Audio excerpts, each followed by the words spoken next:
Rafael Nadal আর Novak জোকোভিচের দ্বৈরথ প্রত্যাশা যাদের, তাদের জন্য অপেক্ষা দুইটা জয়ের। এ যেন বিশ্বকাপের দ্বিতীয় রাউন্ডে ব্রাজিল আর্জেন্টিনা কিংবা ভারত পাকিস্তানের মুখোমুখি হয়ে যাওয়া। ঠিক তেমনই বিষয়টা দেখা যাচ্ছে প্যারিস অলিম্পিকের টেনিসে পুরুষদের সিঙ্গেলসে। দ্বিতীয় রাউন্ডে মুখোমুখি হওয়ার সুযোগ জোকোভিচ এবং নাদালের সামনে। 18 বছরে এ দুজন মুখোমুখি হয়েছেন 59 বার। এবার হলে সেটা হবে 60তম সাক্ষাৎ।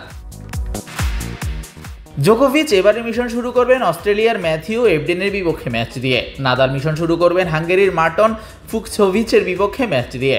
দুজনই এই রাউন্ডে জিতলে মুখোমুখি হবেন দ্বিতীয় রাউন্ডে। কোর্টে নামার আগে জোকোভিচ জানালেন নাদালের বিপক্ষে খেলতে তিনি মুখিয়ে আছেন। তার ভাষ্যটা এটাই যে দ্বিতীয় রাউন্ডের এই দ্বৈরথের জন্য তর্স হয়েছে না আমার। এ লড়াইয়ে আমি আমার সর্বোচ্চটা দিয়ে লড়ব। তবে সেটা ছাপিয়ে তার কাছে বড় হয়ে উঠেছে তার দেশের প্রতিনিধিত্ব করার বিষয়টাই। জোকো বলেন, অলিম্পিক গেমসের গুরুত্ব কি তা আমি জানি। আমি আমার দেশের প্রতিনিধিত্ব করছি, যা আমার দায়িত্ব বাড়িয়ে দেয়, সঙ্গে আরও বেশি চাপেরও বিষয়টা। 2008 সালে বেইজিং অলিম্পিকে ব্রোঞ্জ জিতেছিলেন জোকোভিচ। অন্যদিকে রাফায়েল নাদাল সেবার সিঙ্গেলসে জিতেছিলেন গোল্ড। নাদাল 2016 রিও অলিম্পিকেও ডাবলসে জিতেছিলেন gold medal. Shahriar Shaon, sports Bangla.